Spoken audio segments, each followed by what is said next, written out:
24 नवंबर 1930 को कनाडा के the meridian daily journal अखबार के फ्रंट पेज पर एक खबर पब्लिश होती है जिसका टाइटल था विलेज ऑफ द डेड। इस खबर ने पूरे कनाडा में खौफ की लहर बरपा कर दी, क्योंकि नॉर्थ कनाडा में एक पूरा कबीला रातों रात बिना किसी निशान के कहीं गायब हो चुका था। डॉक्टर बायोग्राफी की वीडियोस में एक बार फिर से खुशअमदीद नाजरीन। नॉर्थ कनाडा के दूर दराज इलाके में मौजूद यह अंजीकुनी लेक, जिसके किनारे पर एक छोटी सी बस्ती में एस्किमो नाम का ट्राइब रहता था। इसमें करीब 100 से 150 लोग रहते थे जो इस लेक से मछलियां पकड़कर अपना गुजारा करते थे। यह नॉर्थ कनाडा का वो एरिया है जहां हजारों नहीं बल्कि लाखों स्क्वायर किलोमीटर्स के एरिया पर सिर्फ कुछ हजार लोग ही रहते हैं, और इसकी वजह यहाँ का सख्त तरीन मौसम है।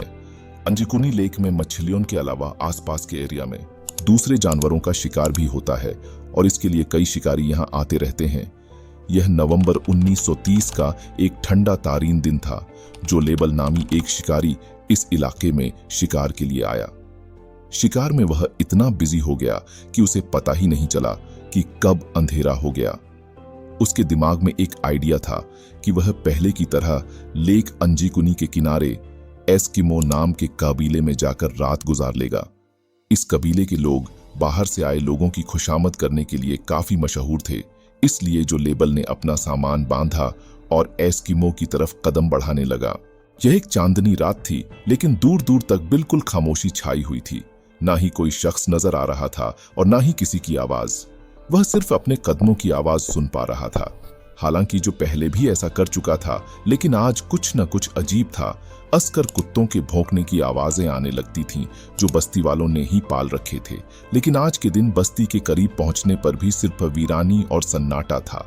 ये सब महसूस करते हुए जो ने अपने कदमों की रफ्तार को बढ़ा दिया। उसको लग रहा था कि शायद गांव वाले सो रहे हैं या फिर कहीं गए हुए हैं। अब दूर से ही वह बस्ती के खेमों भी देख पा रहा था, जिनमें से धुआं निकलता हुआ भी दिखाई दे रहा था। लेकिन करीब पहुंचने पर भी उसको किसी की आवाज नहीं सुनाई दी। फाइनली जब जो लेबल बस्ती में दाखिल हुआ तो वह यह देखकर हैरतजदा रह गया कि यहाँ पर न कोई इंसान है और न ही कोई जानवर। पर जो बात हैरानी की थी वह यह कि कुछ घरों के ऊपर से धुआं निकलते हुए दिखाई दे रहा था, जैसे इनके अंदर कोई मौजूद हो। वह रैंडम एक खेमे में गया, लेकिन वहां भी कोई मौजूद नहीं था, और ऐसा ही हाल सारे खेमों का था। शायद जो ने इस सारे मंजर को देखा अनदेखा करके वहां से चला जाता, लेकिन एक चीज ऐसी थी जिसने उसको और ज्यादा परेशानी में डाल दिया। कुछ घरों में खाना पकाने वाले बर्तन चूल्हे के ऊपर मौजूद थे, लेकिन उनमें खाना जल चुका था, यानी किसी ने रात का खाना बनाने के लिए रखा था। हालांकि बस्ती की औरतें जो कपड़े सिलाई करती थीं, उनके कपड़े भी वहां मौजूद थे और सुई में धागा भी डाला हुआ था। ऐसा मालूम हो रहा था कि शायद बस्ती के लोग अचानक ही यहां से गए हैं। पर आखिर गए कहां? जो लेबल ने पूरी बस्ती की तलाशी लेना शुरू कर दी। उसने देखा कि जो कुत्ते कबीले वालों ने पाल रखे थे, उनके गले में रस्सी बंधी पड़ी थी, लेकिन कुत्ते भूख से मर चुके थे। हालांकि कुत्तों के सामने खाना भी मौजूद था, पर उनको खाना देने वाला कोई इंसान वहां मौजूद नहीं था। एक जगह पर उसे एक कब्र खुदी हुई दिखाई दी। इस कब्र को देखकर ऐसा मालूम हो रहा था कि इसको खोदे हुए ज्यादा टाइम नहीं हुआ होगा। ये सब देखते हुए जो लेबल की परेशानी और खौफ में बेहद इजाफा हो चुका था। उसने रात के वक्त अकेला जब ये सारा मंजर देखा तो काफी घबरा गया। यहाँ के लोग जब कहीं भी जाते हैं तो अपने साथ अपने कुत्ते जरूर रखते हैं, लेकिन ये सब देखकर ऐसा मालूम हो रहा था कि शायद यहाँ कुछ अजीब हुआ है। कोई ऐसी अनहोनी हुई है जिसने लोगों को अचानक से कहीं जाने पर मजबूर कर दिया। इतना मजबूर कि वह अपने कुत्ते भी छोड़ गए, कपड़े, खाना और जलती हुई आग को भी बुझा ना सके। जो लेबल ने यह सब देखकर बर्दाश्त नहीं कर सका और जल्द करीबी टेलीग्राफ ऑफिस पहुंच गया। वहां से उसने रॉयल कैनेडियन माउंटेन पुलिस के कैंप्स पर रब्ता किया और उनको आंखों देखा हाल बयान कर दिया। पुलिस जब गांव में पहुंची तो जो लेबल ने जो कुछ बताया था वह सच साबित हुआ। पुलिस को शक हुआ कि शायद यहां किसी ने हमला किया है और बस्ती के सारे लोगों को मार दिया। लेकिन अगर ऐसा होता तो बस्ती में कहीं तो खून के निशानात मिलते। खून ना मिलता तो मारामारी की वजह से कुछ सामान ही बिखरा होता। पुलिस ने फौरन गांव वालों को ढूंढने के लिए एक सर्च ऑपरेशन का आगाज कर दिया। इस सर्च ऑपरेशन में एक बहुत ही अनोखी चीज देखने को मिली जो शायद जो ने भी नोटिस नहीं की थी। सारी बस्ती बर्फ से ढकी हुई थी, लेकिन उस बर्फ पर किसी के भी पैर के निशान नहीं थे। वहां सिर्फ एक ही शख्स के पैर के निशानात थे, और वह जो लेबल के थे।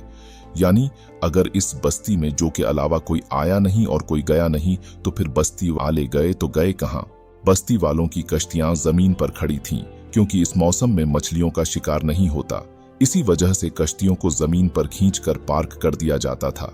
अगर बस्ती वाले लेक में तैरकर कहीं जाते या उनको किसी ने मारकर लेक में फेंक दिया होता, तो लेक के ऊपर बर्फ की लेयर कहीं न कहीं से जरूर टूटी होती या बिखरी होती।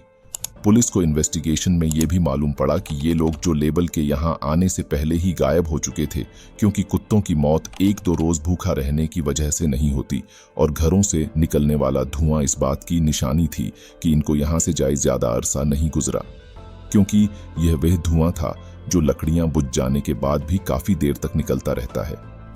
पुलिस वालों के सामने ढेर सारे सवालात थे, लेकिन जवाब एक भी नहीं। कई महीनों के सर्च ऑपरेशन के बाद पुलिस ने आखिरकार इस केस पर अनसॉल्व्ड का ठप्पा लगाकर हमेशा हमेशा के लिए बंद कर दिया, और वक्त के साथ साथ लोग भी इसको भूल गए। इस वाकये के 50 सालों के बाद 1984 में रॉजर बोर और नाइजल ब्लंडेल नाम के राइटर्स ने एक आर्टिकल लिखा। इस पूरे मामले को एलियन से जोड़ने की कोशिश की। उन्होंने अपने आर्टिकल में बताया कि जब वो लोग इस एरिया को एक्सप्लोर करने के लिए लेक के पास गए, तो उन्होंने वहां एक शिकारी और उसके 2 बेटों से मिले। उन्होंने बताया कि अक्सर उन्होंने झील के ऊपर उड़ते हुए कुछ ऑब्जेक्ट्स देखे हैं जिनकी शेप्स मुख्तलिफ होती हैं, और वो उसी बस्ती की तरफ उड़ रहे होते थे जहां एस्किमो ट्राइब रहता था। इस स्टोरी को बेस बनाकर यह बताया गया कि शायद उस रात एलियंस उतरे थे और बस्ती में मौजूद सभी लोगों को वो अपने साथ ले गए। एलियन की मौजूदगी और उनके हमले का इन दोनों राइटर्स के पास कोई भी मजबूत सबूत नहीं था, इसलिए ज्यादातर लोगों ने इस पर यकीन नहीं किया और इस थ्योरी को रिजेक्ट कर दिया। इसके बाद कई लोगों ने एस्किमो कबीले की गुमशुदगी के बारे में अलग अलग कहानियां बनाना शुरू की, लेकिन हकीकत यह है कि इस वाकये को 100 साल हो गए हैं, मगर आज तक इस सवाल का जवाब किसी के पास नहीं है कि आखिर अंजीकुनी लेक की बस्ती के लोग बिना किसी निशान के चले कहां गए। एस्किमो कबीले के गायब होने का मामला आज तक एक मिस्ट्री बना हुआ है। उम्मीद है डॉक्टर बायोग्राफी की यह वीडियो भी आप लोग भरपूर लाइक और शेयर करेंगे। आप लोगों के वक्त का बहुत शुक्रिया। मिलते हैं अगली शानदार वीडियो में।